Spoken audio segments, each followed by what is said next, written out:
वाहेगुरु जी का खालसा वाहेगुरु जी की फतेह। दोस्तों, इस देश के अंदर सिखों के ऊपर बहुत ज्यादा अत्याचार हो रहे हैं। आए रोज हम एक के बाद एक वीडियो बनाकर लेकर आ रहे हैं, लेकिन देश के अंदर सिखों के लिए कोई भी कानून सख्ती से काम नहीं कर रहा है।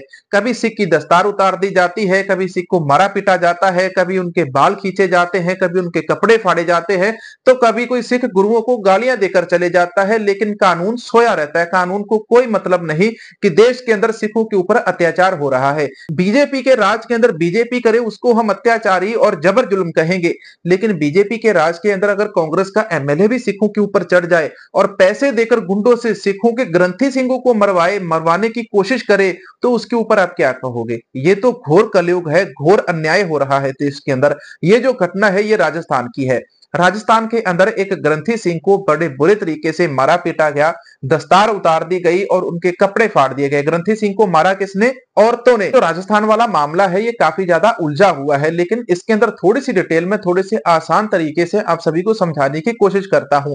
यहाँ पर कहानी 3 गांव की है, 1 नंबर, 2 नंबर और 3 नंबर। गांव के नाम कुछ अलग है, लेकिन यहाँ पर मैं इसको नंबर के द्वारा आपको समझाने की कोशिश करूंगा। 1 नंबर गांव के अंदर ग्रंथी सिंह रहते हैं और 2 नंबर गांव के अंदर कुछ और लोग रहते हैं। वो बहुत ज्यादा चोर चक्के हैं, चोरियां करते हैं, लूटपाट करते हैं। और 3 नंबर गांव के अंदर ग्रंथी सिंह ने ड्यूटी करने जाना था। ग्रंथी सिंह को 3 तक जाने के लिए 2 से होकर गुजरना पड़ेगा। वो गांव बीच के अंदर आता है। जिस गांव के लड़कों ने एक रात पहले ही 1 नंबर गांव के अंदर आकर चोरी करने की कोशिश की थी, 2 नंबर गांव के लड़के, चोर लड़के 1 नंबर गांव के अंदर एक शाम पहले आते हैं और वहां पर आकर वो मछलियों की चोरी करते हैं।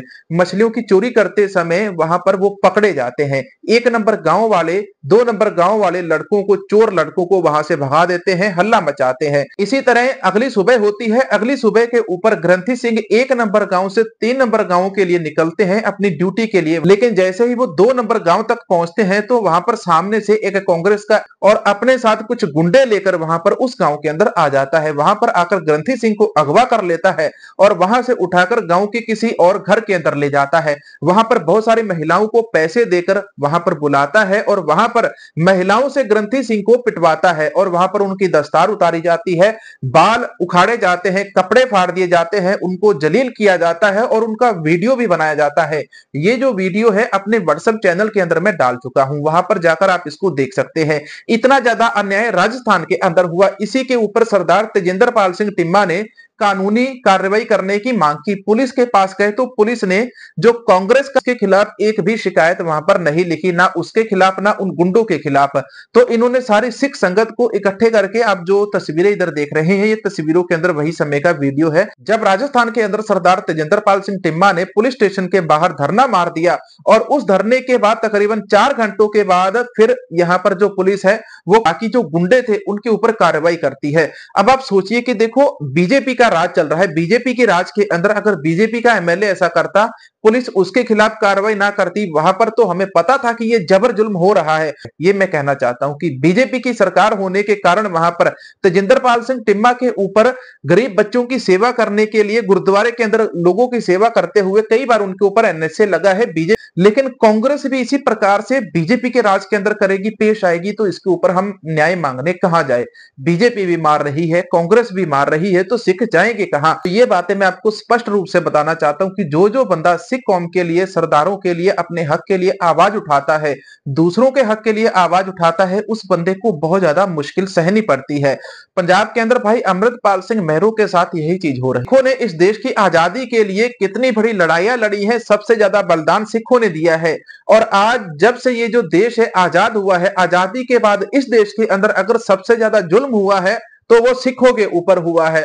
और हमारे देश की सरकारों से और कानून से हम यही मांग करते हैं कि जो सिखों के ऊपर आज के समय अन्याय हो रहा है, जबर जुल्म हो रहा है, उसको आप बंद कीजिए और सिखों को बनता उनका संपूर्ण न्याय दीजिए, संपूर्ण सम्मान दीजिए। जिस प्रकार से सम्मान सहित सिखों ने इस देश को आजाद करवाया है, उसी प्रकार से इस देश के हर नागरिक का फर्ज है कि वो सिखों का सम्मान करे। आज भी सिख जो है इसी देश के हैं और ये जो देश है वो सिखों का है, लेकिन हमारे देश के अंदर बिना बात के सिखों को आतंकवादी, खालिस्तानी बोल बोलकर हमारे देश के कई लोगों ने सिखों के अंदर भी ये नफरत भर दी है। इसके ऊपर क्या कहेंगे? आपको अपने जो विचार है वो इस वीडियो के माध्यम से रखने चाहिए। मैं यही देख रहा हूं कि देश के अंदर कहीं ना कहीं सिखों के ऊपर जो अत्याचार है, वो कांग्रेस की सरकार हो तो वहां पर सिखों के ऊपर अत्याचार हो ही रहा है, बीजेपी की सरकार हो तो वहां पर भी सिखों के ऊपर अत्याचार हो रहा है, झाड़ू की सरकार हो तो वहां पर भी उनके ऊपर एनएसए लगाकर उनको जेल के अंदर भर दिया जाता है। तो ऐसे के अंदर इसी देश के अंदर रहते हुए सिखों को अपनी खालसा सरकार बनानी चाहिए और सिखों को अपने अमनधारी मंत्री पार्लियामेंट के अंदर जिताकर भेजने चाहिए देश के हर कोने से। जब आपके जो मंत्री हैं 200-250 से ज्यादा मंत्री आपके पार्लियामेंट के अंदर खड़े होंगे और वहां पर आपकी आवाज बुलंद करेंगे, आपकी सरकार चलेगी या जो भी सरकार बनेगी वो सारी सरकारें आपके साथ जो गठजोड़ करके चलेंगी, तब आपकी इस देश के अंदर पुक्कत होगी। जब तक आपके लोग जीत कर मंत्री एमएलए नहीं बनेंगे, तब तक इस देश के अंदर सिखों के ऊपर हमेशा अन्याय होता रहेगा। इसके ऊपर आपकी क्या राय है कमेंट सेक्शन के अंदर जरूर लिखना। मिलेंगे नए वीडियो के अंदर। वाहेगुरु जी का खालसा, वाहेगुरु जी की फतेह।